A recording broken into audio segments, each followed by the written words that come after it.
தமிழை நேசிக்கும் அனைவருக்கும் வணக்கம். கனரா பேங்க்ல இருந்து ஒரு புதிய ஜாப் நோட்டிஃபிகேஷன் கொடுத்துருக்காங்க. கிட்டத்தட்ட 3000 வேகன்சி கொடுத்துருக்காங்க. இந்த 3000 வேகன்சிக்கு யார் யார் அப்ளை பண்ணலாம், என்ன குவாலிஃபிகேஷன், என்ன சேலரி அப்படிங்கிறத பற்றி தான் இன்னைக்கு இந்த வீடியோவில் பார்க்க போகிறோம். இந்த வீடியோ உங்களுக்கு பிடிச்சிருந்தா மறக்காம லைக் பண்ணுங்க. இந்த வீடியோவை உங்கள் ஃப்ரெண்ட்ஸ் அண்ட் ஃபேமிலி கூடயும் ஷேர் பண்ணுங்க. கீழே டிஸ்கிரிப்ஷனில் நம்ம டெலகிராம் சேனல் லிங்க் இருக்குங்க. அதில் இந்த மாதிரி நிறைய பிரைவேட் அண்ட் கவர்மெண்ட் ஜாப் அப்டேட்ஸை கொடுத்துட்டு இருக்கோம். டிஸ்கிரிப்ஷனில் இருக்க லிங்கை ஒரு தடவை டச் பண்ணி செக் பண்ணி பாருங்கள். ஓகே, கனரா பேங்க்ல இருந்து டைரெக்டாக தாங்க இந்த நோட்டிஃபிகேஷன் ரிலீஸ் பண்ணியிருக்காங்க. கிட்டத்தட்ட 3000 வேகன்சி கொடுத்துருக்காங்க. ஃபஸ்ட்டு இம்பார்ட்டன்ட் டேட்ஸ் பார்த்துடலாம். இம்பார்ட்டன்ட் டேட்ஸை பொறுத்தளவுக்கு 18/9/2024 நீங்கள் ஆன்லைனில் ரிஜிஸ்டர் பண்ணலாம். வெப்சைட்டில் ரிஜிஸ்டர் பண்ணுறதுக்கு 21ஆம் தேதியிலேருந்து 4ஆம் தேதி வரைக்கும் டைம் கொடுத்துருக்காங்க. ஸோ வெப்சைட்டில் ரிஜிஸ்டர் பண்ணுறதுக்கு முன்னாடி நீங்கள் nats.education.gov.in அப்படிங்கிற வெப்சைட்டில் போய் ரிஜிஸ்டர் பண்ணி அந்த ரிஜிஸ்டர் நம்பரை யூஸ் பண்ணி இவங்க வெப்சைட்டில் அப்ளை பண்ணணும் அப்படின்னு சொல்லியிருக்காங்க. அப்ளை பண்ணுற வீடியோ வேணால் கமெண்ட்டில் கேளுங்க. மொத்தம் எவ்வளோ சீட்ஸ் இருக்குது அப்படின்னு பார்த்தீங்கன்னா 3000 வேக்கன்சிஸ் இருக்குது அப்படின்னு சொல்லியிருக்காங்க டோட்டலாக. இப்போ இந்த 3000 வேக்கன்சி வந்து தமிழ்நாட்டுக்கு மட்டும்தான் கொடுத்துருக்காங்க அப்படின்னு கேட்டிங்கன்னா இல்லைங்க, எல்லா ஸ்டேட்டுக்குமே கொடுத்துருக்காங்க.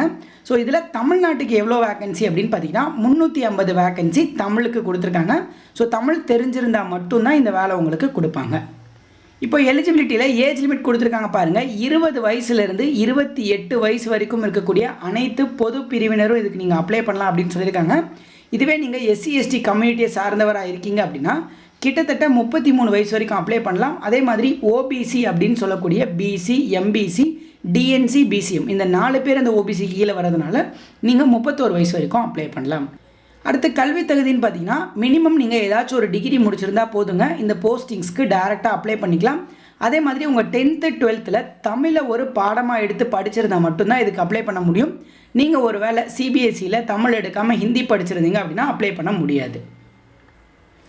ஸோ அடுத்து அதர் டேர்ம்ஸ் அண்ட் கண்டிஷன்ஸில் இந்த ஆன் ஜாப் ட்ரைனிங்கை பொறுத்தளவுக்கு உங்களுக்கு ஒரு 1 இயர் தான் ப்ரொவைட் பண்ணுறாங்க, அப்ரெண்டிஷிப் மாதிரி. ஸோ டோட்டலாக அப்ரெண்டிஷிப் தான், பட் அப்ரெண்டிஷிப் மாதிரி ஒரு ட்ரைனிங். ஸோ இதுக்கான டீட்டெயில்ஸ் எல்லாமே அவங்க கீழே கொடுத்துருக்காங்க. இதை பொறுத்தளவுக்கு எல்லா மாவட்டத்துலேயும் போஸ்டிங்ஸ் இருக்கிறதா சொல்கிறாங்க. உங்களுக்கான மந்த்லி ஸ்டைஃபண்ட் வந்து 15,000 கொடுப்பாங்க. 10,500 ரூபாய் வந்து கனரா பேங்க்கில் அக்கௌண்ட்டில் ஏறும். 1ஆம் தேதி ஏறும். 11ஆம் தேதி பேலன்ஸ் 4,500 ரூபாய் ஏறும். டோட்டலாக 15,000 ரூபாய் உங்கள் அக்கௌண்ட்டில் ஏறும்னு சொல்கிறாங்க. ஸோ ஒர்க்கிங் ஹவர்ஸை பொறுத்தளவுக்கு 8 ஹவர் மட்டும்தாங்க ஒர்க் பண்ணுறது. ஓவர் டைம்லாம் இதில் கிடையாது. இப்போ செலெக்ஷன் ப்ராசஸை பொறுத்தளவுக்கு கனரா பேங்க்கோட வெப்சைட்டில் போய் நீங்கள் அப்ளை பண்ணணும். அதுக்கு முன்னாடி நான் சொன்ன மாதிரியே nats.education.gov.in அப்ளை பண்ணியிருக்கணும். அப்ளை பண்ணிங்கன்னா அந்த என்ரோல்மெண்ட் நம்பர் இருக்கும். அதை எடுத்துகிட்டு வந்து canarabank.com நீங்கள் அப்ளை பண்ணணும் அப்படின்னு சொல்லியிருக்காங்க.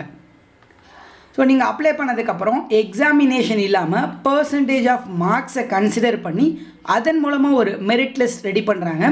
அந்த மெரிட் லிஸ்ட்டை யூஸ் பண்ணி உங்களுக்கான ஜாப் இருக்கும் அப்படின்னு சொல்லியிருக்காங்க. ஸோ அடுத்து இந்த ஜாபுக்கு நீங்கள் அப்ளை பண்ணுறதுக்கு உங்களுக்கு SC/STயாக இருந்தால் ஃபீஸ் கிடையாது, ஃப்ரீயாக அப்ளை பண்ணிக்கலாம். இதை தவிர்த்திருக்க கம்யூனிட்டி மட்டும் 500 ரூபாய் இன்டிமேஷன் சார்ஜஸ் பே பண்ணணும் அப்படின்னு சொல்லியிருக்காங்க. இந்த இன்டிமேஷன் சார்ஜஸை பொறுத்தளவுக்கு இதையுமே நீங்கள் ஆன்லைனில் பே பண்ணிக்கலாம். ஸோ இதை தவிர நான் சொல்லியிருந்தேன் இல்லையா, டிஸ்ட்ரிக்ட் வைஸ் வேகன்சிஸ் இருக்குது அப்படின்னு சொல்லிட்டு அதோட PDF லிங்க் கீழே டிஸ்கிரிப்ஷனில் கொடுத்துருக்கேன், செக் பண்ணி பாருங்கள். இதில் பார்த்தீங்கன்னா ஒவ்வொரு டிஸ்ட்ரிக்கும் எவ்வளோ வேகன்சி, எடுத்துக்காட்டால் அரியலூரில் 4 வேகன்சி, செங்கல்பட்டில் 13 வேகன்சி, கோயம்புத்தூருக்கு 27, திண்டுக்கலுக்கு வந்து 19ன்னு சொல்லிட்டு ஒவ்வொரு டிஸ்ட்ரிக்ட் வாரியாக வேகன்சி கொடுத்துருக்காங்க. இந்த டிஸ்ட்ரிக்ட் வாரியாக எவ்வளோ வேகன்சிஸ் இருக்குங்கிறதையும் செக் பண்ணிக்கோங்க. ஸோ உங்கள் டிஸ்ட்ரிக்டில் எவ்வளோ வேகன்சி இருக்குன்னு பார்த்துட்டு அதுக்கு ஏற்ற மாதிரி அப்ளை பண்ணிக்கோங்க. உங்கள் டிஸ்ட்ரிக்ட்லேயே போஸ்டிங்ஸ் நீங்கள் வாங்கிக்கலாம். ஸோ இதை தவிர இந்த PDFல வேறு ஏதாவது டவுட்ஸ் இருந்துச்சுனாலோ, இதை அப்ளை பண்ணுறதுல ஏதாவது டவுட்ஸ் இருந்துச்சுனாலும் கமெண்ட்லேயும் கேட்கலாம்.